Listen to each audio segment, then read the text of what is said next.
Explanation अच्छी लगी हो तो कमेंट करके जरूर बताइएगा। चैनल को सब्सक्राइब कर दे, वीडियो को लाइक और शेयर कर दे। शुक्रिया।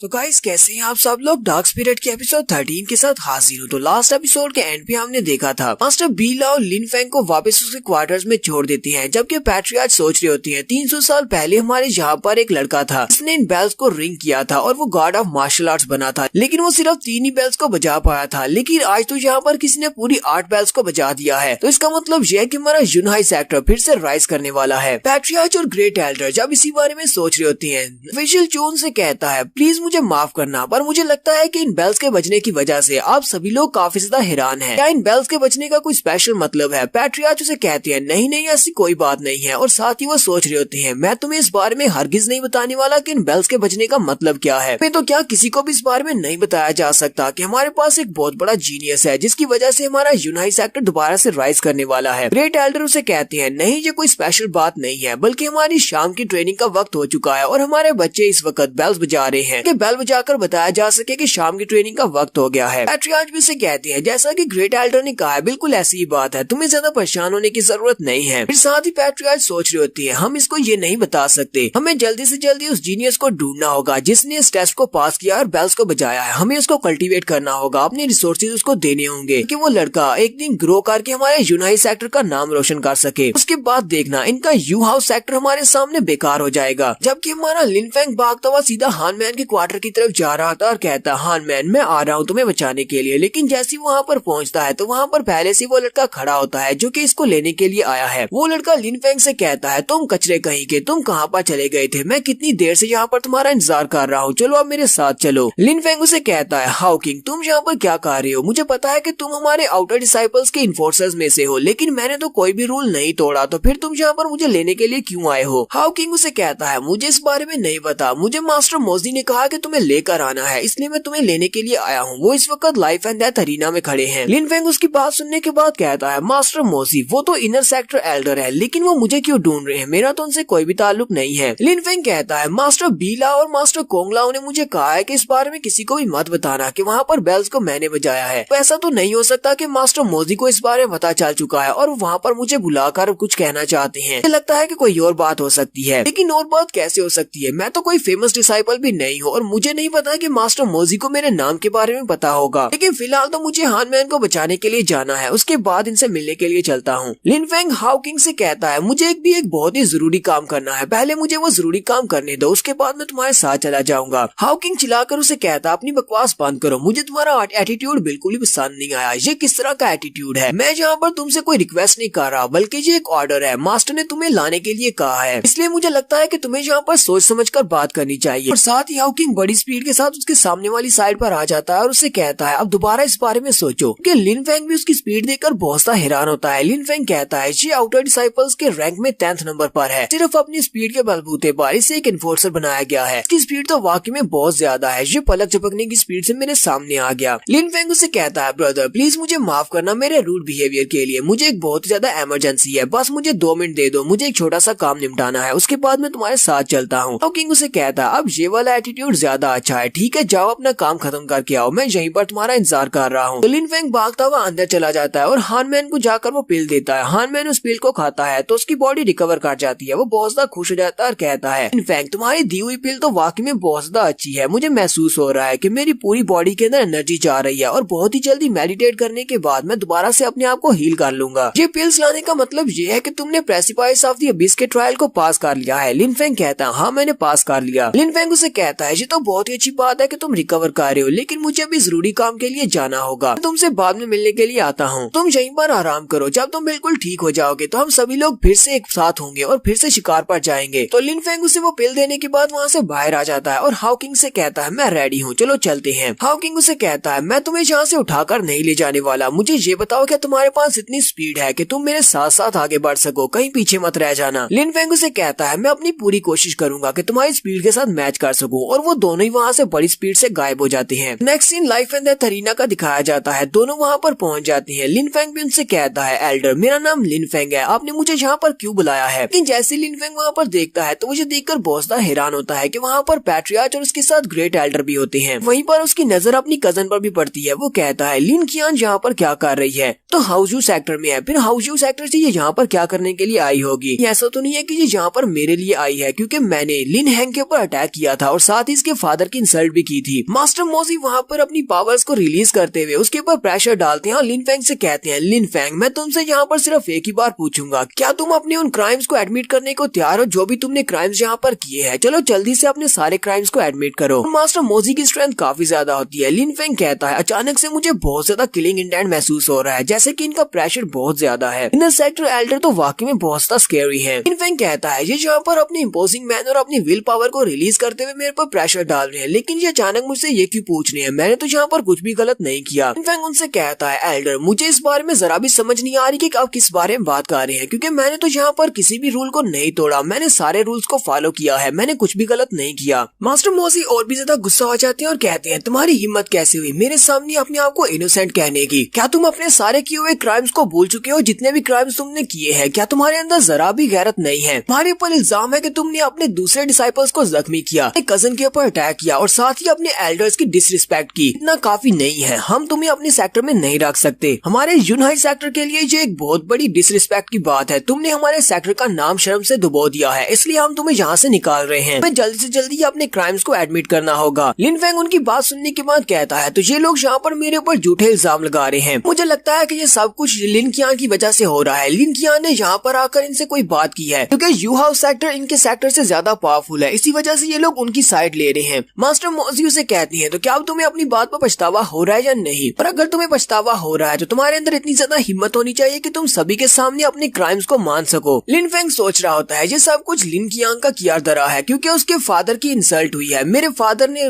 क्लैन की मीटिंग में उसको हरा दिया था, इसी वजह से वो यहाँ पर बदला लेने के लिए आई है। लिन कियांग एल्डर मोजी से कहता है, एल्डर मोजी जैसे ही मैं यहाँ पर अपीयर हुआ उसी वक्त आपने फैसला कर लिया था कि आपने मेरे ऊपर कौन कौन से क्राइम्स थोपने हैं। हालांकि आपको इसको सबसे पहले इन्वेस्टिगेट करना चाहिए था, इसलिए मुझे लगता है कि यहाँ पर आपने ये बहुत ही गलत किया है। मेरे ऊपर आप इस तरह इल्जाम नहीं लगा सकते, जबकि आपको ये बात कंफर्म भी नहीं है। एल्डर मोजी और भी ज्यादा गुस्सा हो जाते हैं और उसे कहते हैं, क्या तुम्हें लगता है कि यहाँ पर मुझे तुम्हें इन्वेस्टिगेट करने की जरूरत है? क्या मैं यहाँ पर गलत कह रहा हूँ? क्या मैं इन सभी लोगों के सामने झूठ बोल रहा हूँ? तुम यहाँ पर मेरे सामने रेजिस्ट करने की कोशिश कर रहे हो और अपने क्राइम्स को एडमिट नहीं कर रहे। इसका मतलब तो यह है कि तुम मेरी बात के खिलाफ जा रहे हो और तुमने यहाँ पर एक और क्राइम किया है। साथ ही मोजी उसे कहते हैं, मैं तुमसे आखिरी बार पूछता हूँ, क्या तुम अपने क्राइम्स को एडमिट करते हो या नहीं? तो लिन फेंग उनसे कहता है, एल्डर अगर मैं यहाँ पर चुप रहूंगा तो आप कहेंगे कि मैं वाकई में गुनाहगार हूँ और मैंने ये सब कुछ किया है, इसलिए मैं बोल नहीं रहा। और अगर मैं यहाँ पर मुंह खोलूंगा और आपसे कुछ कहूंगा तो आप कहेंगे कि मैं आपकी डिसरिस्पेक्ट कर रहा हूँ। मुझे तो लगता है कि आपने शुरुआत से ये सारा प्लान बनाया हुआ है। चाहे मैं यहाँ पर कुछ भी कर लूँ, मुझे यहाँ पर सजा जरूर मिलने वाली है। मैं आपसे पूछना चाहता हूँ कि आप यहाँ पर किस तरह का इंसाफ कर रहे हैं? मुझे तो यहाँ पर बोलने का हक भी नहीं मिल रहा। हाँ ये बात ठीक है कि मैं सेक्टर का आउटर डिसाइपल हूँ, पर इस बात का मतलब ये नहीं है कि आप लोग मुझे दबा सकते हैं। मास्टर मोजी उसकी बात सुनने के बाद और भी गुस्सा हो जाते हैं, क्योंकि सारे बच्चे भी सोच रहे होते हैं ये लड़का तो वाकई में अब मरेगा, इसने मास्टर मोजी को गुस्सा दिला दिया है। इतनी हिम्मत कैसे हुई मास्टर मोजी के सामने बात करने की? इसे लगता है कि अब बातें करके मास्टर मोजी को बहला सकता है। मास्टर मोजी हाउकिंग से कहते हैं, हाउकिंग मुझे ये बताओ कि तुम्हारे लॉ एनफोर्समेंट डिपार्टमेंट के अंदर जो बुक के अंदर लॉ लिखा हुआ है उसके मुताबिक इस लड़के के साथ हमें क्या करना चाहिए? हाउकिंग कहता है, मास्टर इसने यहाँ पर अपने क्राइम्स को एडमिट करने से मना कर दिया और साथ ही एल्डर के साथ बदतमीजी की है। तुम्हारे यूनाइट सेक्टर के रूल्स के मुताबिक हमें इसकी कल्टीवेशन को ब्लॉक कर देना चाहिए और साथ ही इसे सेक्टर से निकाल देना चाहिए। लिन फेंग कहता है, मुझे लगता है कि ये वाला केस बहुत ज्यादा होपलेस है, क्योंकि यहाँ पर सिर्फ स्ट्रॉन्ग की बात ही सुनी जाएगी। मुझे लगता है कि मास्टर कोंगलाओ के साथ किया हुआ मुझे अपना वादा तोड़ना पड़ेगा और इन सभी को बेल्स के रिंग करने के बारे में बताना होगा। तो सभी लोग भी वहाँ पर बातें करना शुरू कर देते हैं और कहते हैं, एल्डर ने यहाँ पर बिल्कुल सही सजा का फैसला किया है कि इस लड़के की कल्टीवेशन को ब्लॉक कर दिया जाए, लेकिन ये लड़का तो पहले से एक कचरा है। एक कचरे की कल्टीवेशन को ब्लॉक करना तो बहुत बड़ा जुल्म होगा। मास्टर मोजी भी उन बच्चों की बात सुनने के बाद कहते हैं, हमारा यूनाइट सेक्टर इतना भी बुरा सेक्टर नहीं है, क्योंकि तुमने अपनी कल्टीवेशन को बहुत ही मेहनत से हासिल किया है और तुम पहले से एक कचरे हो। तुम्हें यहाँ पर एक मौका देता हूँ, तुम्हें बहुत ही लाइट सी पनिशमेंट दी जाएगी। तुम अपने एक हाथ को काट दो और अपनी कल्टीवेशन को बचा लो और यहाँ से चले जाओ। लिन फेंग उसकी बात सुनने के बाद सोच रहा होता है, ये एल्डर अपने ही सेक्टर के डिसाइपल के साथ इतने बुरे से बर्ताव कैसे कर सकते हैं? मैंने तो मास्टर मोजी के खिलाफ कुछ भी नहीं किया, तो फिर ये यहाँ पर मेरे खिलाफ फैसला क्यों कर रहे हैं? हाउकिंग लिन फेंग से कहता है, अगर तुम यहाँ पर अपना हाथ खुद से नहीं काट सकते तो फिर मुझे ये मौका दो, मैं तुम्हारा हाथ काट देता हूँ, तुम्हारे लिए इतना तो कर ही सकता हूँ। लिन फेंग उसकी बात सुनने के बाद काफी ज्यादा गुस्सा होता है। लिन फेंग कहता अब मैं क्या करूँ, मैं इस सबको अवॉइड तो नहीं कर सकता क्योंकि यहाँ पर इन सभी में वीक मैं ही हूँ, यहाँ फिर इनको लगता है कि मैं ज्यादा वीक हूँ इसलिए मुझसे निपटा जा सकता है। लिन फेंग कहता है अब जबकि यहाँ पर सिर्फ स्ट्रॉन्ग की इज्जत की जाती है तो फिर इन सभी को अपनी स्ट्रेंथ दिखाना पड़ेगी कि पैट्रियार्च भी यहीं पर खड़े हैं और वो सब कुछ देख रहे हैं। फिर मैंने यहाँ पर पैट्रियार्च को ये बात साबित कर दी कि मैं बहुत ज्यादा स्ट्रॉन्ग हूँ और जुनहाई सेक्टर में रहने के काबिल हूँ, तो वो यहाँ पर मेरे साथ देंगे। लिन फेंग जल्दी से अपनी तलवार निकालता है और उनसे कहता है एल्डर मोजी, मैं आपकी काफी ज्यादा इज्जत करता हूँ लेकिन आप यहाँ पर मेरे पर गलत इल्जाम लगा रहे हैं, मैं इस बात के खिलाफ हूँ, इसलिए मैं यहाँ पर अपने लिए फाइट करूंगा। रही बात इस हाउ किंग की, तो हाउ किंग मेरे खिलाफ इस तरह बात नहीं कर सकता, मैं यहाँ पर बेगुनाह हूँ तो मैं यहाँ पर अपने हाथ क्यों काटूंगा। तो यहीं पर हम लोग अपनी एपिसोड 13 का एंड करेंगे। एपिसोड की एक्सप्लेनेशन अच्छी लगी हो तो कमेंट करके जरूर बताइएगा। चैनल को सब्सक्राइब कर दे, वीडियो को लाइक और शेयर कर दें। शुक्रिया।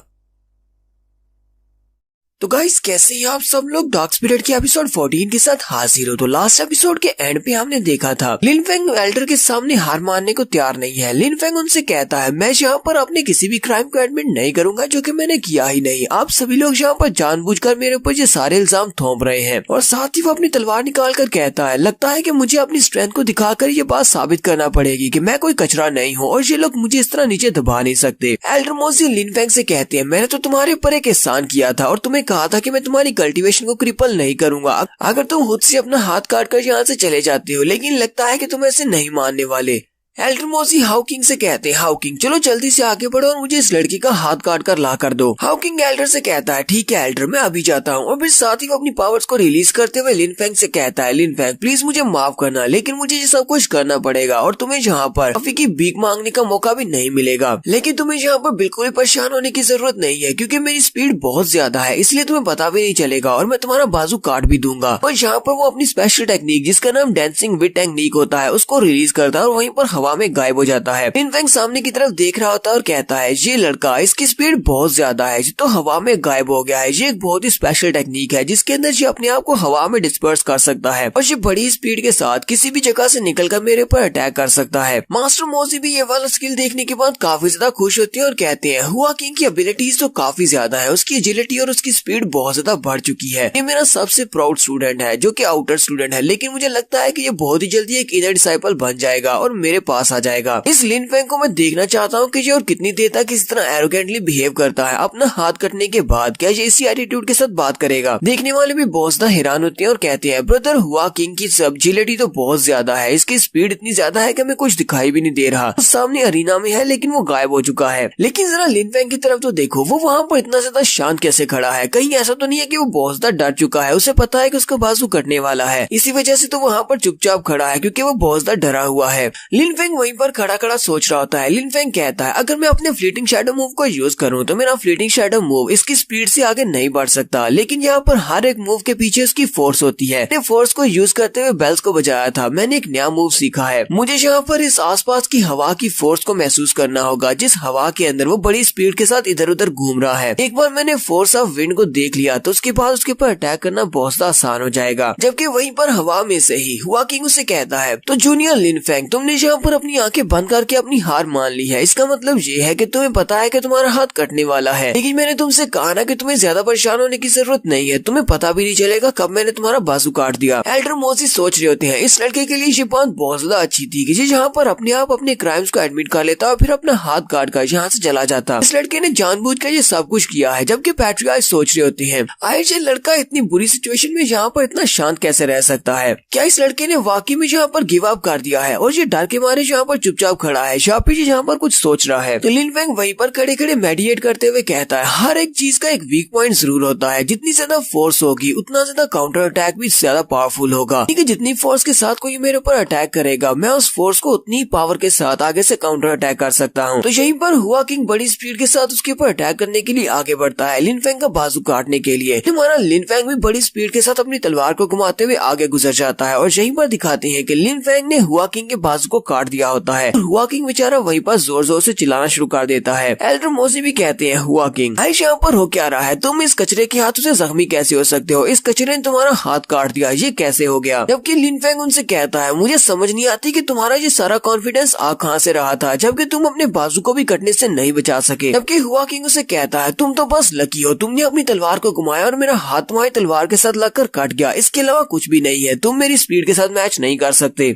लिन फेंग उसे कहता, हाँ मैं बहुत ज्यादा लकी हूँ, तुम्हारे जैसे कचरे के साथ मेरा मुकाबला हुआ और तुम्हारे जैसे कचरे को हराना मेरे लिए बहुत ज्यादा आसान है, और वैसे भी मुझे यहाँ पर प्राउड फील करने की क्या जरूरत है, तुम्हारे जैसे कचरे को हराकर कौन प्राउड फील करेगा। देखने वाले बहुत ज्यादा हैरान होते हैं और कहते हैं, ब्रदर हुआ किंग के साथ ये क्या हो गया। ब्रदर हुआ किंग का हाथ उसकी तलवार के साथ लगकर कट गया। यहाँ पर वाकई में वो लड़का इतना ज्यादा स्ट्रॉन्ग है कि उसने उसकी स्पीड को मात दे दी है और अपनी तलवार के साथ हुआ किंग का हाथ काटा है। लेकिन चाहे जो भी हो, अब ब्रदर हुआ किंग यहाँ पर दोबारा फाइट नहीं कर पाएगा। जबकि पैट्रियार्च सोच रहे होते हैं, ये कोई कोइंसिडेंस नहीं था, उस लड़के की तलवार के साथ हुआ किंग का हाथ नहीं लगा, बल्कि उस लड़के ने जानबूझकर अपनी तलवार से इसका हाथ काटा है। ये लड़का तो अपनी की लेयर के 8th लेवल पर है, तो इस लड़के को फोर्स के बारे में कैसे पता हो सकता है। इस लड़के ने अभी भी यहाँ पर फोर्स को यूज किया है। लिन कियांग भी वहीं पर खड़ी खड़ी सोच रही होती है, मैंने तो सोचा भी नहीं था कि ये कचरा इतना स्ट्रॉन्ग हो जाएगा, लेकिन फिर भी मेरे मुकाबले में ये बहुत ज्यादा कमजोर है, क्योंकि मैं इस वक्त अपनी सोल लेयर पर हूँ। तो हुआ किंग लिन फेंग से कहता है, लिन फेंग मैं इस बात को कभी नहीं भूलूंगा और मैं इस बात का बदला तुमसे जरूर लूंगा, और फिर वो वहाँ से गायब हो जाता है। उसके वहाँ से चले जाने के बाद एल्डर मोजी फिर से चिल्लाकर उसे कहते हैं, लिन फेंग तुम्हारी हिम्मत कैसे हुई हमारे सामने यहाँ पर ये सब कुछ करने की, तुमने हमारे एक डिसाइपल का बाजू काट दिया जो कि तुम्हें सजा देने वाला था, तुमने पहले अपने क्राइम्स को मानने से मना किया और उसके बाद अब ऊपर से तुमने एक लड़के का बाजू भी काट दिया है, वो भी सभी एल्डर्स के सामने, पैट्रियार्च के सामने। लगता है कि तुम हमारे यूनहाई सेक्टर के रूल्स को बिल्कुल भी फॉलो नहीं करते, तुम्हें लगता है कि पैट्रियार्च के सामने ये सब कुछ करने से तुम्हें छोड़ दिया जाएगा। लिन फेंग उनसे कहता है, आप सभी ने खुद ही मेरे ऊपर इल्जाम लगाया और खुद ही मुझे यहाँ पर टांगने की कोशिश कर रहे हो। मुझे लगता है कि मैं यहाँ पर चुपचाप अपने आप को मरने दूंगा। अगर मैं यहाँ पर आपके लॉजिक को देखूं, आप चाहते हैं कि मैं यूनहाई सेक्टर के रूल्स को फॉलो करते हुए, आपके सेक्टर की इज्जत रखते हुए यहाँ पर अपने खुद से ही हाथ काट कर आप सभी के सामने रख दूं, लेकिन मैं इतना बड़ा बेवकूफ भी नहीं हूँ कि अपने सेक्टर की इज्जत रखने के लिए अपना हाथ काट दूं, जबकि मैंने कुछ भी गलत नहीं किया। फिर साथ ही लिन फेंग पैट्रियार्च से कहता है, पैट्रियार्च क्या यहाँ पर मैं अपने लिए बात कर सकता हूँ। पैट्रियार्च उसे कहते हैं, ठीक है तुम बात कर सकते हो। लिन फेंग पैट्रियार्च से कहता है, हमारे पैट्रियार्च आपने ये सब कुछ यहाँ पर खुद अपनी आंखों से होते हुए देखा है। जैसे ही मैं यहाँ पर आया, एल्डर ने मुझे कहा कि मुझे अपने क्राइम्स को एक्सेप्ट करना है, लेकिन मैंने तो कोई क्राइम किया ही नहीं। तब मैंने इस काम से मना किया तो एल्डर ने मेरे ऊपर एक और इल्जाम लगा दिया कि मैं यहाँ पर यूनहाई सेक्टर के रूल्स को तोड़ रहा हूँ। मुझे अपने यूनहाई सेक्टर की इज्जत रखने के लिए ये सब कुछ करना पड़ेगा। मैं यहाँ पर आपके यूनहाई सेक्टर के रूल्स के मुताबिक ये बात पूछना चाहता हूँ कि क्या यहाँ पर मैं गिल्टी हूँ। मेरे ऊपर इल्जाम लगाया जाएगा। अगर एल्डर्स कह दें कि मैं यहाँ पर गलत हूँ, का मतलब ये हो गया कि मैं गलत हूँ। क्या मुझे यहाँ पर यूनहाई सेक्टर के लॉ को फॉलो करना है या फिर एल्डर की बात को फॉलो करना है। एल्डर मोजी उसकी बात सुनने के बाद बहुत ज्यादा गुस्सा हो जाते हैं और कहते हैं, तुम्हारी हिम्मत कैसे हुई यहाँ पर हमारे पैट्रियार्च से सवाल पूछने की, तुम सिर्फ एक आउटर डिसाइपल हो। लिन कियान भी उसे कहती है, कमीने कचरे कहेंगे, तुमने यहाँ पर अपने कजिन को जख्मी किया, एल्डर्स की इंसल्ट की, और यहाँ पर तुम अपने यूनहाई सेक्टर के एल्डर्स की भी इंसल्ट कर रहे हो, तुम हमारी फैमिली का नाम डबो रहे हो, चलो जल्दी से अपने सारे क्राइम्स को एडमिट कर लो। लिन फेंग उसे कहता है, लिन कियान मुझे ये बात अच्छी तरह से पता है कि तुम ये सब कुछ क्यों कर रही हो, क्योंकि मेरे फादर ने फैमिली मीटिंग में तुम्हारे फादर की बहुत ज्यादा इंसल्ट कर दी थी, लेकिन ये हमारा फैमिली मैटर है, तुम्हें यहाँ पर सेक्टर्स को इस सब में शामिल नहीं करना चाहिए। लिन फेंग मास्टर मोजी से कहता है, एल्डर मोजी क्या आपने सिर्फ इस लड़की की बात सुनने के बाद ही यहाँ पर ये डिसाइड कर लिया कि मैंने कुछ गलत किया है। एल्डर मोजी उसे कहते हैं, हाँ मैंने इस लड़की की बात सुन के ये डिसाइड किया है। लिन फेंग उनसे कहता है, मुझे लगा ही था। लिन फेंग उनसे कहता है, एल्डर मोजी मैं आपसे एक सवाल पूछना चाहता हूँ, आप हमारे यूनहाई सेक्टर के एल्डर है या फिर इनके हाउजू सेक्टर के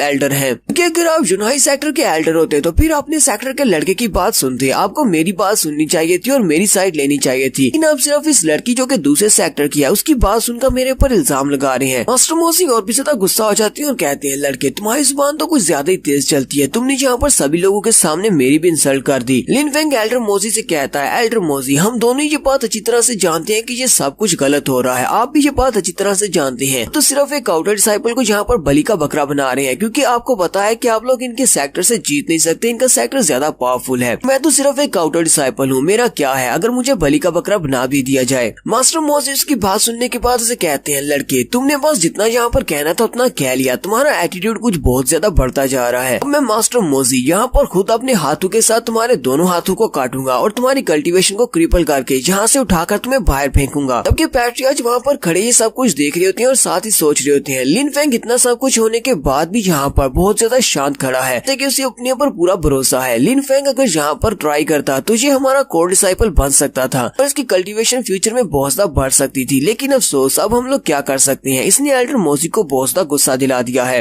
ये लड़का बहुत ज्यादा यंग है और अपने गुस्से की वजह से ये यहाँ पर अब एल्डर मोजी की वजह से अपनी कल्टीवेशन को ब्लॉक करवा लेगा। मैं यहाँ पर सिर्फ एक आउटर डिसाइपल के लिए अपने यूनाइट सेक्टर के एक एल्डर की इंसल्ट नहीं करवा सकता। अब एल्डर ने ये फैसला किया है तो उनके फैसले को मानना ही पड़ेगा कि एल्डर मोजी की बैकग्राउंड काफी ज्यादा टफ है और पिछले कई सालों से हमारे यूनाइट सेक्टर के एल्डर रहे हैं। जबकि हमारा लिन फेंग सोच रहा होता है कि पैट्रियार्च को भी ये बात अच्छी तरह से पता है, मुझे भी ये बात अच्छी तरह से पता है कि मैं बहुत ज्यादा एरोगेंटली बिहेव कर रहा हूँ। लेकिन अगर मैं यहाँ पर ये सब कुछ नहीं करूंगा ये लोग तो बड़ी आसानी से मुझे सजा दे देंगे। इस सब की शुरुआत तो लिन कियान की वजह से हुई है, जो कि दूसरे सेक्टर से यहाँ पर चली आई है। अब यहाँ पर देखना ये है कि हमारे पैट्रियार्च क्या फैसला लेते हैं। पैट्रियार्च को एल्डर मोजी की इज्जत की ज्यादा फिक्र है या फिर अपने सेक्टर की इज्जत की ज्यादा फिक्र है। पैट्रियार्च सोच रहे होते हैं कि अब मैं क्या करूं, मैं बहुत ही बुरी सिचुएशन में फंस चुका हूं। ये लड़का एक बहुत ही टैलेंटेड लड़का है, मुझे इस लड़के को बचाना है। लेकिन मैं मास्टर मोजी को भी नहीं रोक सकता, क्योंकि अगर मास्टर मोजी को रोका तो वो नाराज हो जाएंगे और हो सकता है कि हमारे सेक्टर को छोड़कर चले जाए। मास्टर मोजी अपनी पावर्स को रिलीज करते हुए लिन फेंग की काफी ज्यादा करीब पहुंच जाते हैं ताकि वो जाकर उसके बाजू काट सके और उसे कहते हैं, लड़के अब मैं तुम्हें दिखाता हूँ कि तुम सिर्फ एक कचरे हो और इसके अलावा कुछ भी नहीं हो। तुमने मेरी बात को ना मानकर बहुत बड़ी गलती कर दी है। और यहीं पर हम लोग अपनी एपिसोड 14 का एंड करेंगे। एपिसोड की एक्सप्लेनेशन अच्छी लगी हो तो कमेंट करके जरूर बताइएगा। चैनल को सब्सक्राइब कर दे, वीडियो को लाइक और शेयर कर दे। शुक्रिया।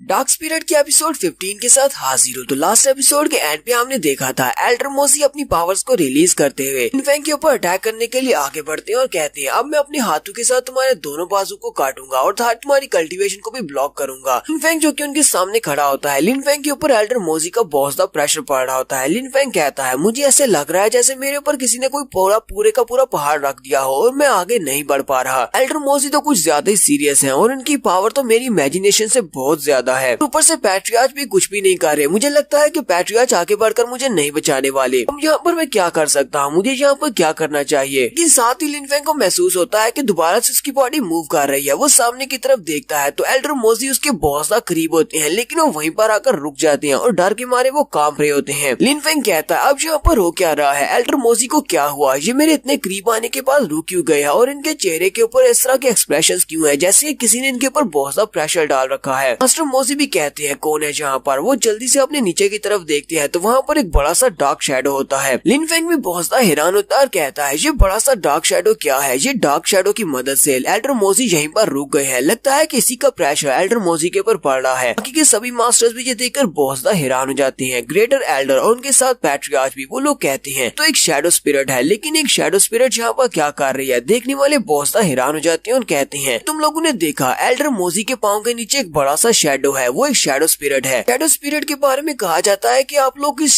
शैडो स्पिरिट के मास्टर को नहीं देख सकते, सिर्फ आपको शैडो ही दिखाई देता है और वो शैडो बहुत ज्यादा पावरफुल होता है और इस शैडो स्पिरिट की मदद से आप लोग किसी को भी किसी जगह पर भी मार सकते हैं। इसका भी जो शैडो स्पिरिट है वो बहुत ज्यादा पावरफुल होगा, यहाँ तक कि एल्डर मोजी भी डर के मारे कांप रहे हैं। मास्टर मोजी लिन फेंग से कहते हैं, लिन फेंग कमीने कहीं के, तो तुमने जहाँ पर अपने लिए मदद बुलाई हुई है, कौन है यहाँ पर जो तुम्हारा साथ दे रहा है। यहीं पर मास्टर मोजी को आवाज आती है, मोजी जल्दी से पीछे हट जाओ, तुम इस लड़के को हाथ भी नहीं लगा सकते। जबकि हमारा लिन फेंग वो आवाज सुनते ही कहता है, ये तो मास्टर कुंगलाओ की आवाज है। मास्टर कुंगलाओ मोजी से कहते हैं, मोजी अपने सेक्टर को संभालो, तुम यहाँ पर दूसरे सेक्टर वालों के लिए अपने सेक्टर को ह्यूमिलिएट नहीं कर सकते। हमारा सेक्टर बहुत ही जल्दी राइज करने वाला है, हमें किसी भी दूसरे सेक्टर के सामने झुकने की जरूरत नहीं है। पैट्रियार्च भी मास्टर कुंगलाओ की आवाज सुनने के बाद कहते हैं, मास्टर कुंगलाओ प्लीज हमें माफ करना, हमें लगा कि शायद हम लोग उनके सेक्टर से हार जाएंगे, इसी वजह से हम लोग यहाँ पर आउटर डिसाइपल को बलि का बकरा बना रहे थे। ग्रेट एल्डर भी आगे बढ़ते हैं और पैट्रियार्च से कहते हैं, पैट्रियार्च मुझे लगता है कि ये जो भी आवाज है ये आपसे बात कर रही है और आपको कुछ समझा रही है, आप इस आवाज वाले मास्टर को जानते हैं। पैट्रियार्च उसे कहते हैं, हाँ मुझे लगता है कि मैं इस आवाज वाले मास्टर को जानता हूँ, मुझे लगता है कि ये हमारे सेक्टर का कोई हिडन मास्टर है जो कि हमारे सेक्टर का प्रोटेक्टर हो सकता है, हमें इस मास्टर की बात मानना पड़ेगी। पैट्रियार्च मास्टर की बात सुनने के बाद ऑफिशियल चू से कहते हैं, चू जैन मुझे लगता है कि ये बहुत ज्यादा इलॉजिकल है कि तुम्हारी सिर्फ बात करने पर हम लोग अपने किसी आउटर डिसाइपल को तुम्हारे हवाले हवाले कर दें। पहले हम लोग इसको इन्वेस्टिगेट करेंगे और अगर इन्वेस्टिगेशन के दौरान ये बात साबित होती है कि लिन फेंग ने यहाँ पर ये सारे क्राइम्स किए हैं, उसके बाद हम लिन फेंग को अपने सेक्टर से निकाल देंगे। इसको एक्सपेल करने के बाद तुम इसके साथ जो चाहे वो कर सकते हो, लेकिन फिलहाल के लिए तुम्हें यहाँ से वापस जाना होगा, तुम इसे नहीं लेकर जा सकते।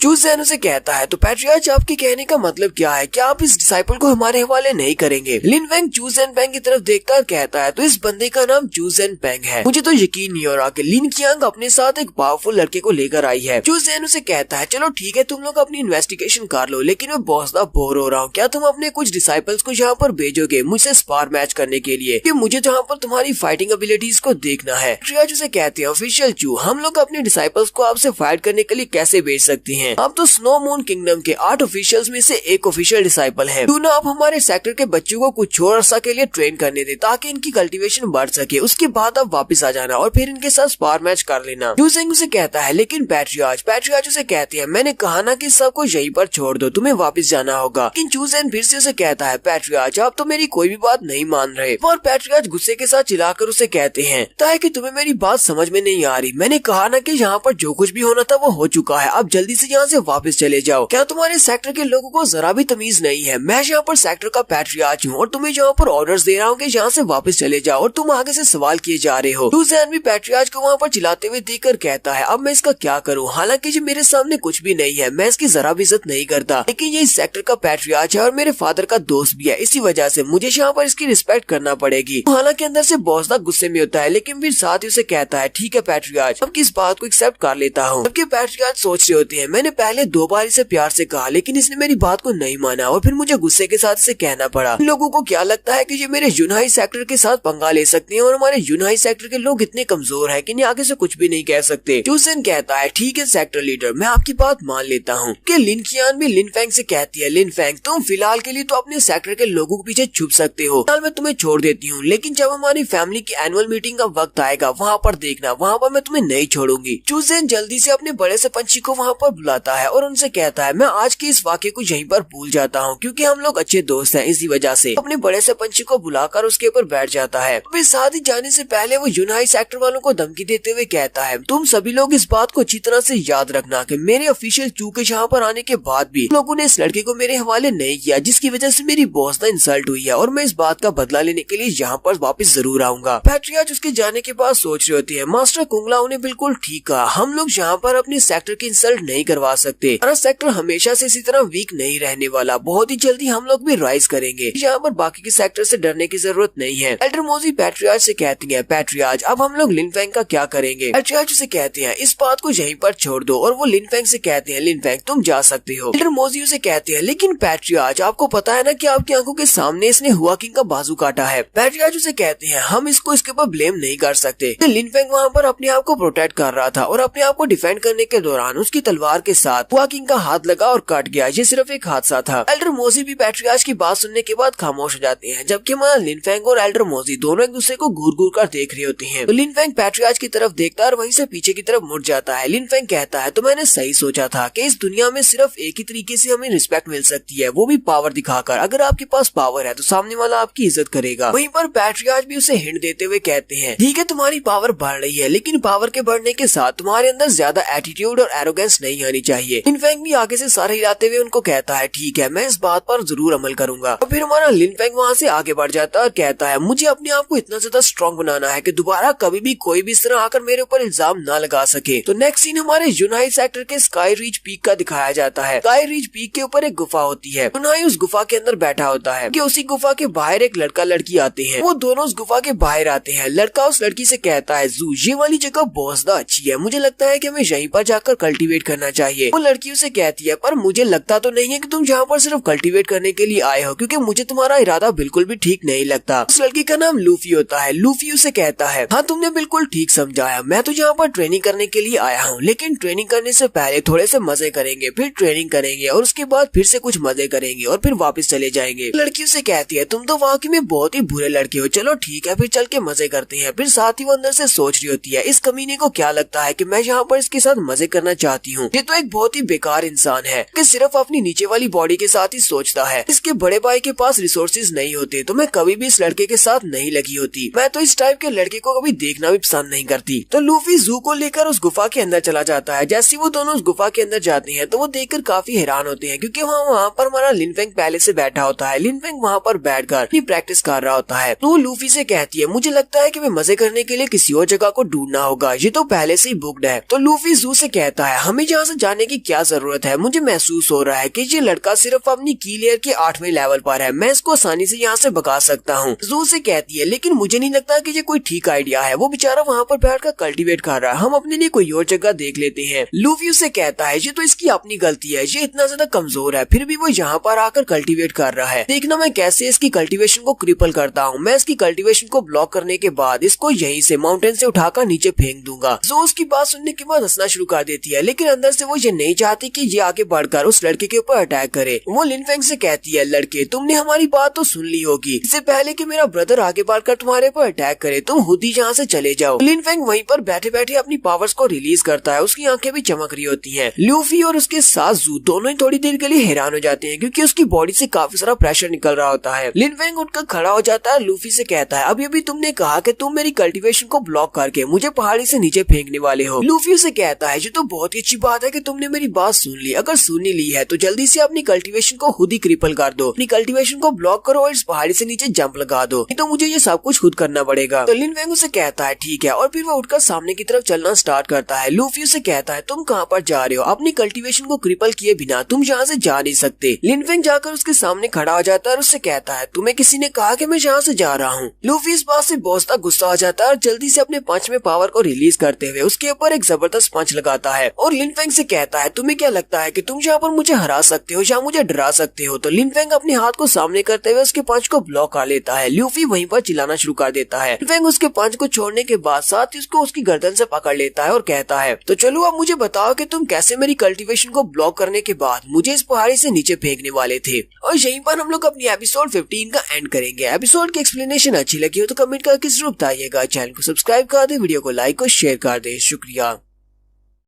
तो गाइस कैसे हैं आप सब लोग, डार्क स्पिरिट के एपिसोड 16 के साथ हाजिर हूँ। अगर आप मेरे चैनल पर नए हैं और अभी तक चैनल को सब्सक्राइब नहीं किया हुआ तो जल्दी से चैनल को सब्सक्राइब कर दे, वीडियो को लाइक और शेयर कर दे। शुक्रिया। लास्ट एपिसोड के एंड पे हमने देखा था हमारा लिनफेंग एक गुफा के अंदर बैठा होता है और वहीं पर एक लड़का लड़की मजे करने के लिए आते हैं और जो लड़का होता है वो लिनफेंग को वहाँ पर से भगाना चाहता है। वो उसकी कल्टीवेशन को ब्लॉक करके उसे बाहर फेंकने की बात करता है। तो लिनफेंग उठकर आगे बढ़ता है, उसको गले से पकड़ लेता है और कहता है, तो चलो मुझे बताओ कि तुम कैसे मेरी कल्टीवेशन को ब्लॉक करके मुझे इस पहाड़ी के ऊपर से नीचे फेंकने वाले थे। जबकि वो लड़का बहुत ही जोर जोर से चिल्लाना शुरू कर देता है। लूफी लिनफेंग से कहता है, मैं इस बात को मान लेता हूँ कि मैं गलत था, प्लीज मुझे जाने दो। लिनफेंग से कहता है, क्या तुम्हें लगता है कि सिर्फ इस बात को मान लेने से कि तुम गलत थे तुम्हारे गुनाह को माफ किया जा सकता है? तुमने यहाँ पर बिना किसी वजह के मेरी कल्टीवेशन को ब्लॉक करने की बात की और मेरे ऊपर अटैक करने की बात की। तुम्हें लगता है कि तुम स्ट्रॉन्ग लोग किसी के ऊपर भी अटैक कर सकते हो, जो भी तुमसे वीक है तुम उसको आसानी से मार सकते हो और फिर यहाँ से जा सकते हो। तो लिनफेंग उसके कल्टीवेशन को वहाँ पर ब्लॉक कर देता है और फिर साथ ही उसको वहीं पर फेंक देता है और उस लड़की से कहता है, इसको लेकर यहाँ से दफा हो जाओ, दोबारा मेरे सामने कभी मत आना। जबकि लूफी वहाँ पर गिरने के बाद लिनफेंग से कहता है, तुम्हारी हिम्मत कैसे हुई मेरी कल्टीवेशन को ब्लॉक करने की, अब देखना तुम्हारे साथ क्या होगा। वो जू के साथ सहारा लेते हुए उस गुफा से बाहर की तरफ जाना शुरू करता है और उससे कहता है, यहीं पर इंतजार करना, मैं बहुत ही जल्दी अपने भाई को लेकर यहाँ पर आऊंगा। और लूफी जू के साथ वहाँ से चला जाता है, जबकि हमारा लिनफेंग फिर से वहीं पर जाकर बैठ जाता है और दोबारा से अपनी कल्टीवेशन करना स्टार्ट करता है। इतनी देर के बाद वहाँ पर वो फिर से आ जाते हैं। लिनफेंग सामने की तरफ देखता और कहता है, लगता है कि तुम फिर से मार खाने के लिए चले आए हो। तो इस बार वो अपने बड़े भाई को अपने साथ लेकर आया होता है। उसका बड़ा भाई अपने सोल लेयर पर है, अपनी सोल की लेयर के फर्स्ट लेवल पर है, जबकि हमारा लिनफेंग ये अपनी की लेयर के 8वें लेवल पर है। लूफी अपने भाई से कहता है, ब्रदर यही वो लड़का है, इसने मेरी कल्टीवेशन को ब्लॉक किया है और साथ ही मेरा बाजू तोड़ दिया, प्लीज इससे मेरा बदला लो। फिर साथ ही वो उसे कहता है, नहीं सिर्फ इससे बदला नहीं लेना बल्कि इसको यहाँ पर इतना मजबूर करो कि ये मेरे सामने घुटने टेक कर माफी की भीख मांगे, इसके बाद हम इसको मारेंगे। तो उसका भाई उसे कहता है, तुम्हें परेशान होने की जरूरत नहीं है, पहले मैं इसकी कल्टीवेशन को क्रिपल करूंगा, उसके बाद इसके दोनों बाजू तोड़ूंगा, फिर तुम इसके साथ जो चाहे वो कर लेना। लिनफेंग उसकी तरफ देखकर सोच रहा होता है, इस बंदे की स्ट्रेंथ बहुत ज्यादा है, लगता है कि हुआ किंग से भी इसकी स्ट्रेंथ ज्यादा है जिसका मैंने हाथ काटा था। इसके साथ डील करना काफी ज्यादा मुश्किल हो सकता है। मुझे लगता है कि इसके ऊपर पहले अटैक करना चाहिए, अगर यहाँ पर इसके अटैक करने का इंतजार करता रहा तो काफी देर हो जाएगी। तो हमारा लिनफेंग बड़ी स्पीड के साथ उसके ऊपर अटैक करने के लिए आगे बढ़ता है। लिनफेंग अपनी 9 हैवी वेव्स टेक्निक को यूज करते हुए सामने की तरफ अपनी पाम को करते हुए उसके ऊपर अटैक अटैक करता है, लेकिन वो भी बड़ी स्पीड के साथ अपने पंच को सामने करते हुए लिन फेंग के अटैक को ब्लॉक करता है। यहाँ पर एक जबरदस्त एनर्जी निकलती है और लिन फेंग का हाथ भी जख्मी हो जाता है और उसके ग्लव्स भी फट जाते हैं। लिन फेंग कहता है तुमने मेरी 9 हैवी वेव्स टेक्निक को ब्लॉक कर लिया और उसके साथ मेरा हाथ भी जख्मी हो गया,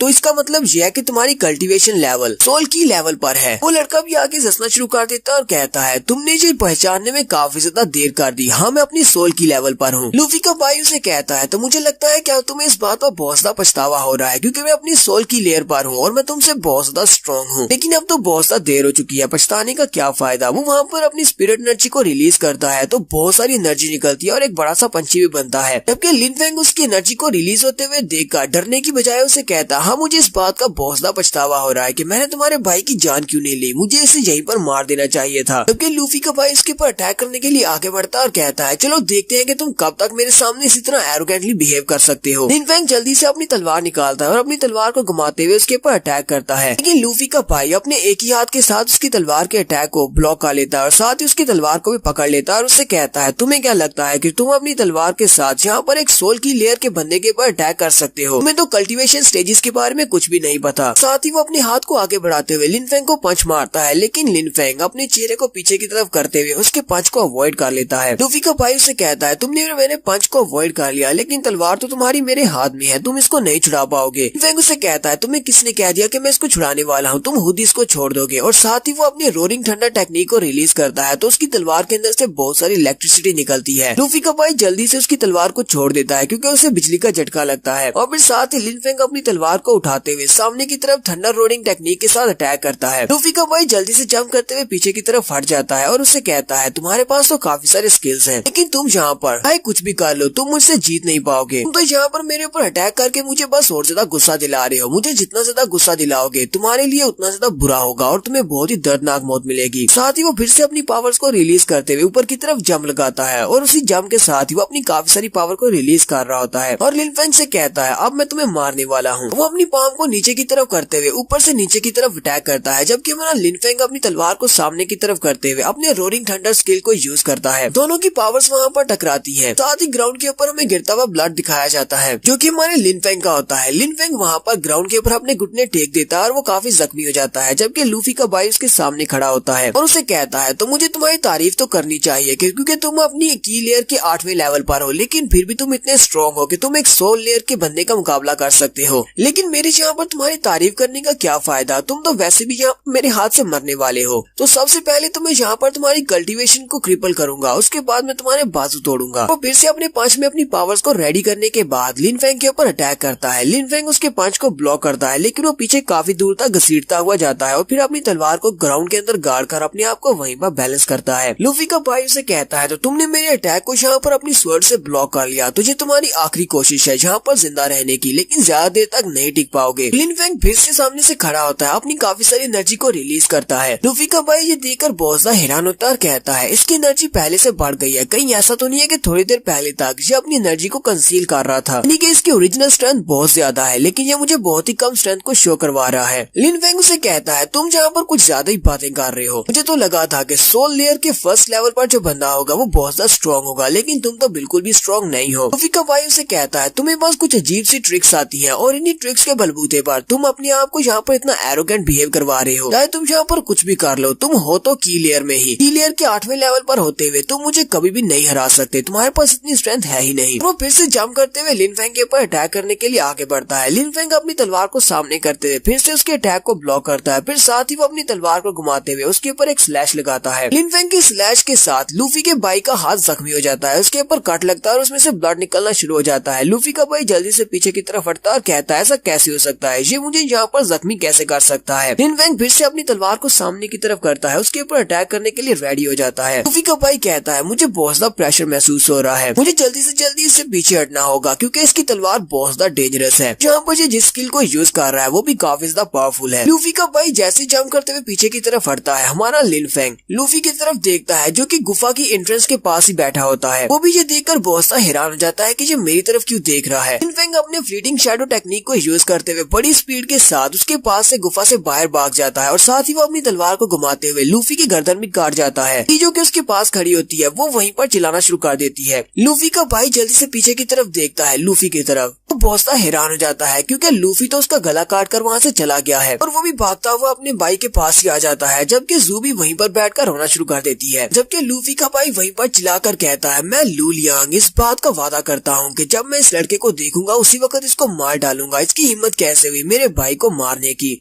लिन फेंग अपनी शैडो फ्लीटिंग स्किल को यूज करते हुए वहाँ से गुफा से बाहर आ जाता है और वो जंगल के अंदर भागता हुआ जा रहा होता है ताकि वो उस जगह से काफी दूर आ जाए। वो वहीं पर एक पेड़ के नीचे बैठकर अपने आप को मेडिटेट करना स्टार्ट करता है। मास्टर कुंगलाओ की दी हुई उन पिल्स को निकालता है, उनमें से एक पिल को खा लेता है। मास्टर कुंगलाओ ने से कहा था कि ये तुम्हारे बहुत ज्यादा काम आएंगी। जैसे वो वहाँ पर उस पिल को खाता है तो उसके जख्म हील होना शुरू हो जाते हैं। लिन फेंग कहता है, मास्टर कुंगलाओ ने कहा था कि ये एक पिल भी काफी ज्यादा अच्छी है और ये वाकई में बहुत ज्यादा अच्छी है। सिर्फ एक पिल खाने से मेरी बॉडी के ऊपर से काफी सारे जख्म ठीक हो चुके हैं। अब मुझे फिर से अपने लिए कल्टीवेट करने के लिए कोई नई जगह ढूंढनी होगी। सामने फिर से वही कैनियन होती है जहाँ पर वो हॉट स्प्रिंग है जहाँ पर लास्ट टाइम लूफी नहा रही थी। लिन फेंग कहता है, तो भागते हुए मैं फिर से उसी जगह पर पहुँच आया हूँ। लो अच्छा है कि मुझे यहाँ पर फिर से एक जगह मिल गई है। मैं सोच ही रहा था कि अब मुझे अपने लिए कोई नई जगह ढूंढनी पड़ेगी जहाँ पर बैठकर मैं अपने आप को कल्टीवेट कर सकूँ। लगता है कि यही जगह ठीक रहेगी और वो फिर से उस कैनियन के अंदर चला जाता है। जैसे ही वो उस कैनियन के अंदर जाता है तो लूफी वहीं पर पानी के अंदर ही होती है। वो पानी के अंदर से बाहर निकलती है और उसे कहती है, यूनहाई सेक्टर में बहुत ही घटिया और कमीने लड़के हैं जो कि यहाँ पर दूसरी लड़की को नहाते हुए देखने के लिए चले आते हैं। हालांकि इन सभी को यहाँ पर अपनी ट्रेनिंग को बढ़ाकर अपनी कल्टीवेशन को बढ़ाना चाहिए। वो लिन फेंग की तरफ देखती है और कहती है, कमीने कहेंगे तुम्हारी हिम्मत कैसे हुई यहाँ पर वापस आने की। जबकि लिन फेंग सोच रहा होता है इस लड़की को लगता है कि मैं एक ठरकी इंसान हूँ और दोबारा से फिर से इसको देखने के लिए आया हूँ। तो लिन फेंग भी यहाँ पर थोड़ा सा रोमांटिक हो जाता है और उसे कहता है, अगर तुम्हें लगता है कि मैं एक ठरकी इंसान हूँ और तुम्हें देखने के लिए आया हूँ तो ठीक है, यही समझ लो कि मैं यहाँ पर तुम्हें नहाते हुए देखने के लिए आया हूँ। लूफी बहुत ज्यादा गुस्सा हो जाती है और कहती है, तुम्हारी हिम्मत कैसे हुई आगे से बकवास करने की। और वो जल्दी से अपने एरो को निकालती है और उसके ऊपर तीर चला देती है। लेकिन लिन फेंग उसके तीर को वहीं पर अवॉइड कर लेता है और उससे कहता है, तुमने अपनी कल्टीवेशन को बढ़ा लिया, तुम काफी स्ट्रॉन्ग हो गई हो, लेकिन मैं भी बहुत ज्यादा स्ट्रॉन्ग हुआ हूँ। और वो बड़ी स्पीड से आगे बढ़ता है और उसकी थोड़ी के नीचे अपनी उंगली रखते हुए कहता है, तुम्हारा गुस्सा तो कुछ ज्यादा ही है। तुम्हारा गुस्सा हर वक्त तुम्हारी नाक पर रहता है, लेकिन तुम बहुत ज्यादा क्यूट लग रही हो। तो लूफी भी उसकी इस हरकत से शर्माना शुरू कर देती है और वो जल्दी से जंप करते हुए पीछे की तरफ हट जाती है। फिर साथ ही वो अपने 3 एरोस को लोड करती है और कहती है, चलो ये बात तो कंफर्म हो गई कि तुम वाकई में एक ठरकी इंसान हो जो यहाँ पर वापस से मुझे नहाते हुए देखने के लिए आए हो। अब देखते हैं कि तुम यहाँ पर मेरे अटैक को ब्लॉक कर पाते हो या नहीं, क्योंकि लास्ट टाइम तो तुम मुझसे बचकर भाग गए थे। साथ ही वो अपने तीनों एरोस को लॉन्च कर देती है और उसे कहती है, मेरे हर एरो के अंदर 9500 kg की पावर है। देखते हैं कि तुम तीनों एरोस को एक साथ कैसे ब्लॉक कर पाते हो। तो यहीं पर हमारी एपिसोड 16 का एंड करते हैं। एपिसोड की एक्सप्लेनेशन अच्छी लगी हो तो कमेंट करके जरूर बताइएगा। चैनल को सब्सक्राइब कर दे, वीडियो को लाइक और शेयर कर दे। शुक्रिया। डार्क स्पिरिट की एपिसोड 17 के साथ हाजिर हूँ। तो लास्ट एपिसोड के एंड पे हमने देखा था हमारा हीरो फिर से उसी कैनियन में चला जाता है। वहाँ पर जाकर वो प्रैक्टिस करने वाला है जहाँ पर वो हार्ट पूल था, लेकिन वहाँ पर ल्यूफी पहले से मौजूद होती है। वो पानी के अंदर नहा रही होती है क्योंकि वो इसी पानी के अंदर आकर अपने आप को कल्टीवेट करती है। लिन फेंग जब वहाँ पर पहुँचता है तो वो फिर से अपने एरोस के साथ उसके ऊपर अटैक कर देती है। वो अपने एरोस को लोड करती है और उसे कहती है, मेरे हर एक एरो के अंदर 9500 किलोग्राम की पावर है। चलो देखते हैं कि तुम इन तीनों एरोस से कैसे बच पाते हो। जैसे ही वो अपने एरोस को लोड करने के बाद उसके ऊपर रिलीज करती है, लिन फेंग अपनी तलवार को सामने की तरफ करते उसके तीनों एरोस को वहीं पर डिस्पर्स कर देता है। ल्यूफी भी इस बात से बहुत ज्यादा हैरान हो जाती है, जाहिर ऐसा कैसे हो सकता है, इस लड़के ने अपनी तलवार के साथ ही मेरे तीनों एरोस को ब्लॉक कर दिया। तो लिन फेंग उसके एरोस को ब्लॉक करने के बाद फ्लीटिंग शैडो टेक्निक को यूज करते हुए बड़ी स्पीड से उसके पीछे वाली साइड पर आकर खड़ा हो जाता है और अपनी तलवार को उसकी गर्दन में रखते हुए कहता है, तुम सभी जीनियस एक जैसी होती हो। तुम्हें लगता है कि हम लोग जो वीक हैं वो बहुत ज्यादा बुरे हैं और बहुत ज्यादा कमजोर हैं। ठीक है कि मैं इस बात को मान लेता हूँ कि मैं तुमसे वीक हूँ और तुम इस वक्त अपनी की लेयर के 9th लेवल पर हो, लेकिन इसका मतलब ये नहीं है कि हमारी कोई इज्जत नहीं है। तुम लोग जब चाहे हमारे ऊपर इल्जाम लगा सकते हो, जब चाहे तुम लोग हमारे ऊपर अटैक कर सकते हो। फिर साथ ही ल्यूफी शर्माते हुए उससे कहती है, तुम मेरे साथ क्या करने वाले हो। लिन फेंग उसे कहता है, तुम्हें अपने आप को कुछ ज्यादा सीरियस लेने की जरूरत नहीं है, तुम इतनी भी खूबसूरत नहीं हो, मुझे तुम में जरा भी इंटरेस्ट नहीं है, इसलिए जाओ दफा हो जाओ। मैं यहीं पर बैठकर कल्टीवेट करने वाला हूँ। जब तुम्हारी स्ट्रेंथ मुझसे बढ़ जाए तब आ जाना, हम लोग फिर से फाइट कर लेंगे। साथ साथ ही लिन फेंग वहीं पर एक गुफा के अंदर चला जाता है, जबकि ल्यूफी इस बात से और भी ज्यादा गुस्सा हो जाती है और कहती है इस लड़के की हिम्मत कैसे हुई जिसकी कल्टीवेशन मुझसे भी कम है और ये यहाँ पर मुझे कह रहा है कि मुझे सीरियसली लेने की जरूरत नहीं है। ल्यूफी से कहती है तो तुम यहीं पर मेरा इंतजार करना, मैं एक दिन तुमसे ज्यादा स्ट्रॉन्ग होकर फिर तुम्हें हराऊंगी। और फिर साथ ही वो फिर से पानी के अंदर जंप लगा देती है। वो पानी के अंदर जाकर दोबारा से अपनी कल्टीवेशन को बढ़ाने की कोशिश कर रही है, जबकि हमारा लिन फेंग वहीं पर उसी एक गुफा के अंदर चला जाता है और कहता है ये गुफा तो काफी ज्यादा अच्छी है, यहाँ पर करिश्मा काफी ज्यादा है, इसी वजह से मुझे लगता है कि ल्यूफी ने इस जगह को अपनी कल्टीवेशन के लिए चूज किया है। वो यहीं पर आकर ट्रेनिंग करती है। चलो ठीक है, अब मैं भी यहीं पर बैठकर कल्टीवेट करता हूँ। तो नेक्स्ट सीन 20 दिन के बाद का दिखाया जाता है। 20 दिन के बाद हमारा लिन फेंग अभी वहीं पर बैठा होता है और अपनी डार्क स्पिरिट को कल्टीवेट कर रहा होता है। 20 दिन तक वहाँ पर बैठकर कल्टीवेट करने के बाद लिन फेंग अपने आप को लेवल अप कर लेता है। लिन फेंग अपनी पावर्स को रिलीज करता है और कहता है ये तो बहुत ज्यादा अमेजिंग है, मुझे महसूस हो रहा है कि मेरी पावर पहले से बढ़ गई है। जब हम लोग अपनी के लेयर के 9th लेवल पर पहुँचते हैं तो ऐसा महसूस होता है। लिन फेंग कहता है तो जब तक मेरा सामना किसी सोल लेयर के फर्स्ट लेवल के बंदे के साथ नहीं होता तब तक मैं बिल्कुल ठीक हूँ, क्योंकि मैं 9th लेवल और इससे लोअर के लेवल के लोगों को आसानी से मार सकता हूँ। अब फिर वो गुफा के अंदर से बाहर निकलता है, जबकि ल्यूफी वहाँ पर अभी भी अपने तीरों को यूज करते हुए अपनी स्ट्रेंथ को बढ़ा रही होती है।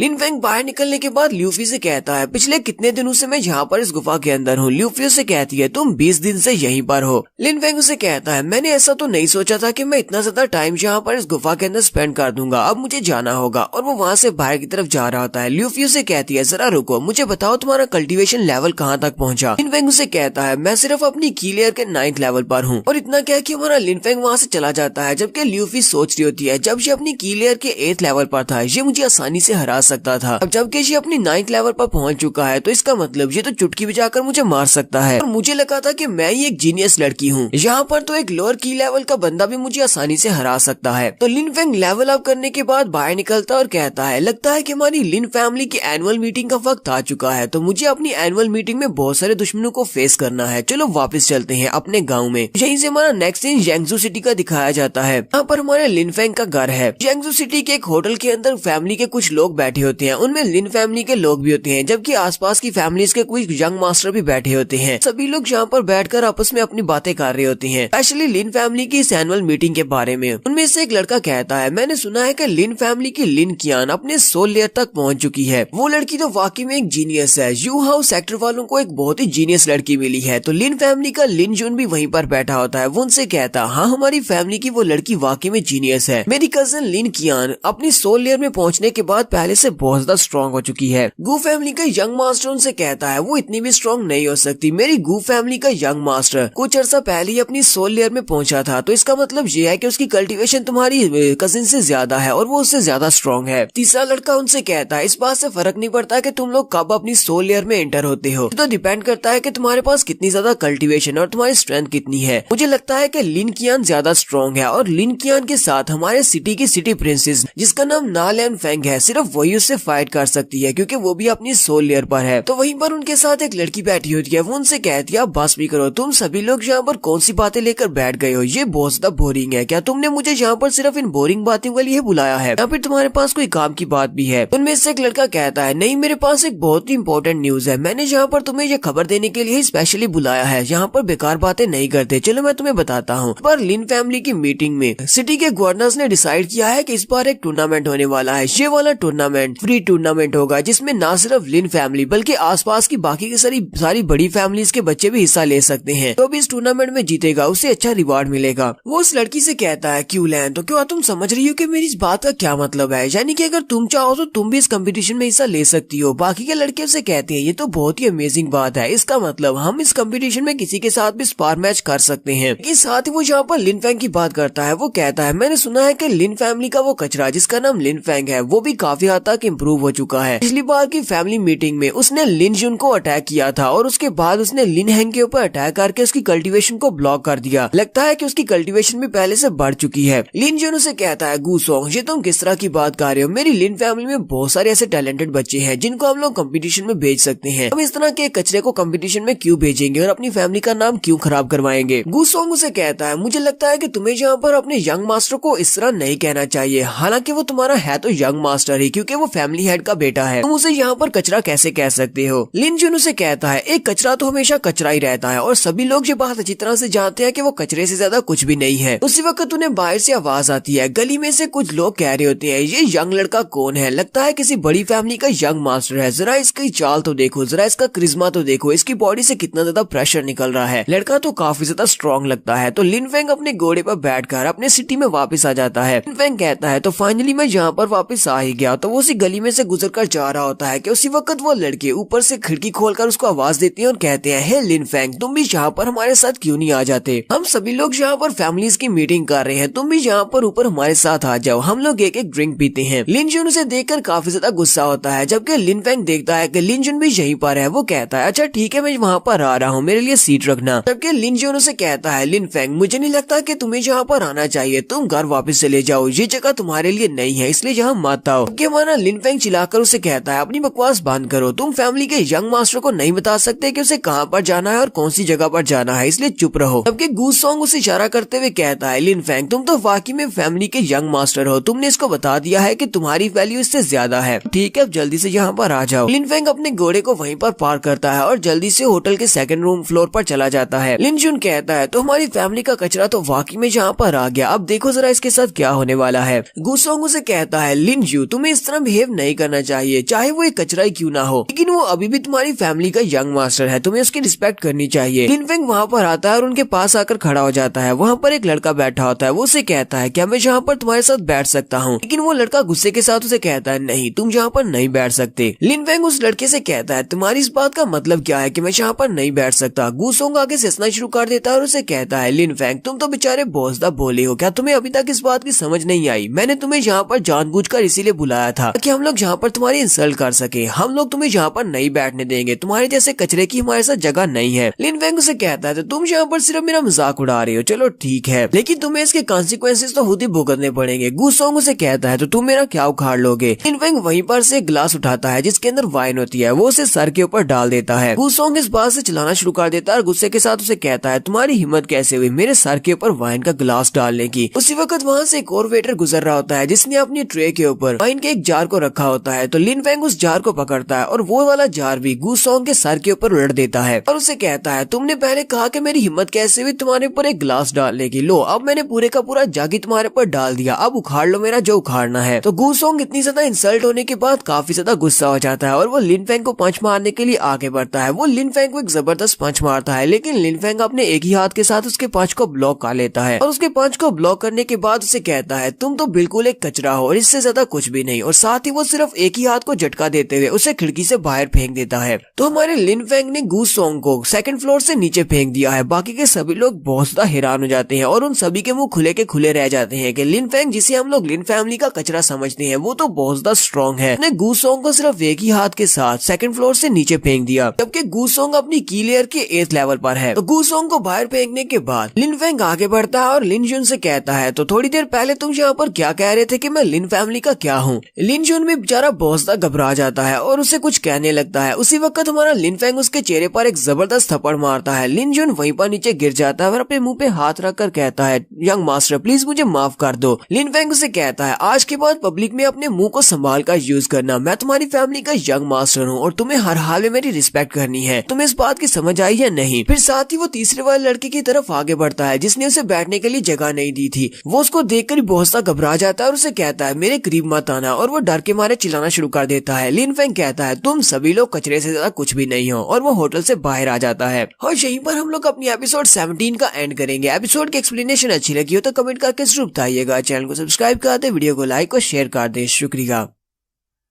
डार्क स्पिरिट की एपिसोड 18 के साथ हाजिर हूँ। अगर आप मेरे चैनल पर नए हैं और अभी तक चैनल को सब्सक्राइब नहीं किया हुआ तो जल्दी से चैनल को सब्सक्राइब कर दे, वीडियो को लाइक और शेयर कर दे। शुक्रिया। लास्ट एपिसोड के एंड पे हमने देखा था लिन फेंग होटल के सेकंड फ्लोर पे जाता है जहाँ पर वो दोस्त उसको इंसल्ट करने के लिए बुलाते हैं, लेकिन लिन फेंग उस सॉन्ग को ऊपर से नीचे फेंकने के बाद बाकी सभी को वहाँ पर डराता है और सभी को ये बात बता देता है कि लिन फेंग कोई कचरा नहीं है बल्कि उन सभी से सबसे ज्यादा स्ट्रॉन्ग है, और वो सभी लोग बहुत ज्यादा घबरा जाते हैं। लिन फेंग उस होटल रूम से बाहर आ जाता है और अपने घोड़े पर बैठता है, जबकि गूसोंग बेचारा ऊपर से गिरने के बाद वहीं ग्राउंड पर पड़ा होता है। वो उसे कहता है, लिन फेंग मैं आज की इस ह्यूमिलिएशन को नहीं भूलने वाला, मेरी गू फैमिली तुम्हें नहीं छोड़ेगी, मैं इस बात का तुमसे जरूर बदला लूंगा। क्योंकि लिन फेंग उस कचरे की बात को इग्नोर करते हुए अपने घोड़े पर बैठकर अपने घर की तरफ वापस चल पड़ता है। यहाँ पर तो सभी लोग बिगड़े हुए हैं। जैसे ही वो अपनी फैमिली के दरवाजे के पास पहुँचता है तो दरवाजे पर 2 गार्ड्स खड़े होते हैं। हमारा लिन फेंग अपने घोड़े को लेकर अंदर तो चला जाता है, लेकिन वो गार्ड्स पीछे से हंसना शुरू कर देते हैं और कहते हैं, लो फैमिली का कचरा वापस आ गया। ये है तो कचरा ही, लेकिन पता नहीं अब इसकी कल्टीवेशन लेवल कितनी हो गई होगी। दूसरा गार्ड उसे कहता है, इसकी कल्टीवेशन लेवल कम से कम की लेवल के 7th लेवल तक तो पहुंच ही गई होगी। इतना भी कचरा नहीं हो सकता क्योंकि फैमिली हेड इसका बाप है। लेकिन मुझे नहीं लगता कि इसे इस बार की फैमिली की एनुअल मीटिंग में कंपटीशन में भेजना चाहिए, वरना हमारी फैमिली का नाम खराब हो जाएगा। इस बार थर्ड अंकल की बेटा और बेटी वो दोनों ही अपनी सोल लेयर पर हैं और वो दोनों ही बहुत ज्यादा स्ट्रॉन्ग हैं। मिस लिन कियान जब 16 साल की थी वो तभी अपनी सोल लेयर में चली गई थी और अब तो बहुत ही जल्दी वो ब्रेक थ्रू करने के बाद सोल लेयर के 2nd लेवल तक पहुंचने वाली है। अगर मैं इस कचरे की जगह पर होता तो मैं इस टूर्नामेंट में जाने की बजाय अपने बिस्तर के नीचे जाकर छुप जाता। लिन फेंग सीधा चलता हुआ अपने फादर के रूम में चला जाता है। वो दरवाजे पे नॉक करता है तो उसके फादर वहाँ पर बैठे अपना कुछ काम कर रहे होते हैं। लिन फेंग अंदर आता है और फादर से ग्रीट करता है। फादर उसे देखकर बहुत ज्यादा खुश हो जाते हैं और कहते हैं, जाओ फेंग, तो फाइनली तुम वापस आ ही गए, कितने दिनों के बाद तुम वापस आए हो। लिन फेंग अपने फादर से कहता है, फादर हमारी फैमिली की एनुअल मीटिंग में सिर्फ 7 दिन बचे हैं, इसलिए मुझे यहाँ पर वापस तो आना ही था। फादर जल्दी से पीछे की तरफ मुड़ जाते हैं और उदास सा चेहरा बनाकर उसे कहते हैं, लिन फेंग मैं नहीं चाहता कि इस बार की फैमिली टूर्नामेंट में तुम हिस्सा लो। ये सभी लोग हमारे खिलाफ साजिश कर रहे हैं। अगर तुम इस बार के टूर्नामेंट में हिस्सा लोगे तो तुम्हारे लिए मुश्किल हो जाएगा क्योंकि बाकी के सभी बच्चे काफी स्ट्रॉन्ग हैं। लिन फेंग आगे बढ़ता है, फादर से कहता है, फादर आपको ये सब कुछ कहने की जरूरत नहीं है, आपका बेटा इतना भी कमजोर नहीं है। लेकिन फादर उसे कहते हैं, तुम्हें इस बात को समझना होगा कि इस एनुअल मीटिंग का मकसद सिर्फ हम दोनों बाप बेटा को ही जलील करना है, क्योंकि वो लोग यहाँ पर मेरी फैमिली हेड की पोजीशन को छीनना चाहते हैं और साथ ही तुम्हें सभी के सामने कचरा साबित करना चाहते हैं। हो सकता है किसी एनुअल मीटिंग के कंपटीशन के दौरान ही तुम्हारी कल्टीवेशन को भी ब्लॉक कर दें, इसलिए तुम्हें बहुत ज्यादा एहतियात करना होगी। लिन फेंग उनसे कहता है, फादर मैं पूरी तैयारी करके आया हूँ, इसलिए आपको परेशान होने की जरूरत नहीं है। हम दोनों बाप बेटा इस बार की एनुअल मीटिंग में इन सभी को बता देंगे कि लिन फैमिली के यंग मास्टर मैं ही हूँ और आप इस फैमिली के हेड हैं। तो फादर भी अपने बेटे की बात सुनने के बाद खुश हो जाते हैं। हंसते हुए उससे कहते हैं, मुझे तुम्हारे पर फख्र हो रहा है, लगता है कि मैंने अपने बेटे की कल्टीवेशन को कुछ ज्यादा ही कम मांग लिया। चलो ठीक है, हम लोग इस बार की फैमिली मीटिंग में जरूर जाएंगे और जाकर सभी को बता देंगे हम बाप बेटा किसी से भी कम नहीं है। लेकिन साथ ही फादर उसे कहते हैं, तुम्हें लिन कियान से बहुत ज्यादा होशियार रहना होगा। मैंने सुना है कि लिन कियान अपनी सोल लेयर के 2nd लेवल तक पहुंचने वाली है और वो बहुत ज्यादा स्ट्रॉन्ग है। लिन फेंग उनसे कहता है, फादर मुझे उसके बारे में अच्छी तरह से पता है, मैं पूरी एहतियात करूंगा। साथ ही वो फादर से कहता है, फादर मैं बाहर कल्टीवेट करने के लिए जा रहा हूँ, जब एनुअल मीटिंग का वक्त आ जाए तब आप मुझे बुला लेना, मैं आ जाऊंगा। और साथ ही हमारा लिन फेंग वहाँ से चला जाता है। तो थोड़ी देर के बाद लिन कियान और उसके साथ 2 और लोग वहाँ पर आते हैं। वो गार्ड जल्दी से उनके सामने झुकते हुए कहते हैं, ग्रीटिंग्स यंग मिस, प्लीज जल्दी से अंदर आ जाए, आपके लिए दरवाजे खुले हैं। फैमिली के यंग मास्टर को तो इन लोगों ने घास भी नहीं डाली, जबकि लिन कियान के लिए ये यहाँ पर झुक रहे हैं और उसके लिए दरवाजा खोल रहे हैं और साथ ही उसका घोड़ा भी पकड़ रहे हैं। गार्ड्स कहते हैं, मिस लिन कियान खूबसूरती और पावर दोनों में सबसे आगे है, हमारी फैमिली के उस कचरा यंग मास्टर से तो बहुत ज्यादा अच्छी है। तो लिन कियान वापस आने के बाद कहती है, तो मुझे पता है कि लिन फेंग वापस आ चुका है, इस बार के टूर्नामेंट में लिन फेंग के साथ बहुत ही बुरा होने वाला है। तो नेक्स्ट सीन 7 दिन गुजरने के बाद का होता है। 7 दिन के बाद फैमिली मीटिंग के अरीना का सीन दिखाया जाता है, जहाँ पर इनकी फाइटिंग होने वाली है। यहीं पर इनका फाइटिंग कंपटीशन होगा। बाप बेटा दोनों ही वहाँ पर पहुँच जाते हैं। फादर वहाँ पर उन सभी की बातें सुनने के बाद काफी ज्यादा परेशान होते हैं कि ये सभी लोग अभी भी इनके बारे में बातें कर रहे हैं, जबकि लिन फेंग उनसे कहता है, डैड आपको परेशान होने की जरूरत नहीं है, मैं यहाँ पर आज अपनी फैमिली की रेपुटेशन को गिरने नहीं दूंगा। लिन हाई उसे कहते हैं, बेटा मुझे तुम्हारे पर पूरा यकीन है कि तुम ऐसा नहीं होने दोगे, लेकिन फिर भी फाइटिंग स्टेज पर बहुत ज्यादा ध्यान रखना। फादर जाकर अपनी हेड की चेयर के ऊपर बैठ जाती हैं, जबकि लिन बा जो कि थर्ड अंकल हैं और उनके साथ ग्रेट एल्डर बैठे होते हैं, जबकि बाकी के सारे एल्डर्स भी इस वक्त इस मीटिंग में मौजूद हैं। इस टूर्नामेंट को अनाउंस करने के लिए जो रेफरी का काम कर रहे हैं वो 2nd एल्डर है। 2nd एल्डर उन सभी से कहते हैं, तो सारे बच्चे जो भी इस बार की एनुअल मीटिंग में हिस्सा लेना चाहते हैं इस कंपटीशन में, वो सभी लोग एरिना के सेंटर में आ जाओ। इस बार सिर्फ लिन फैमिली नहीं, बाकी की सारी फैमिलीज में से बच्चे हिस्सा ले सकते हैं। तो हमारा फर्स्ट राउंड बहुत ज्यादा सिंपल होने वाला है, यहाँ पर तुम सभी लोग आपस में फाइट कर सकते हो, जिसके